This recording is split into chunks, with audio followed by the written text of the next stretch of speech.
मराठी व्याकरणचे प्रश्न आहेत. प्रश्न आहे पहिला, सलगीचा विरुद्धार्थक शब्द कोणता? ऑप्शन आहेत असमाधान, जवळीक, दुरावा आणि सज्जनी.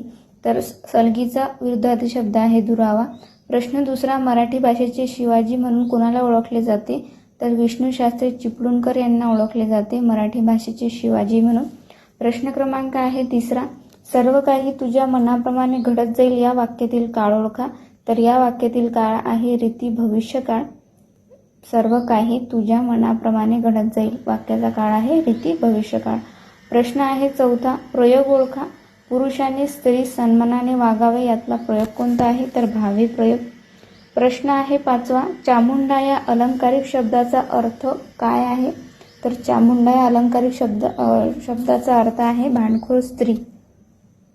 प्रश्न आहे सहावा, खारुताई मला बघून झटकन पळाली या वाक्यातील क्रियाविशेषण अव्ययाचा प्रकार ओळखा. तर अनुकरण दर्शक हा आहे, कारण यामध्ये झटकन असा शब्द आलेला आहे.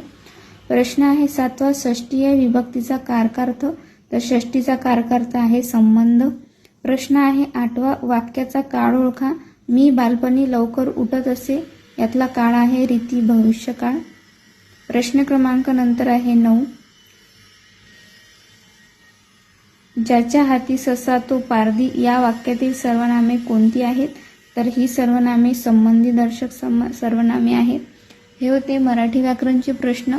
तुम्ही कोणती एक्झाम द्या त्यामध्ये तुम्हाला मराठी व्याकरण सिलेबसमध्ये हे प्रश्न उपयोगात पडतील. व्हिडिओ आवडल्यास लाईक, शेअर, सबस्क्राईब करायला विसरू नका. धन्यवाद.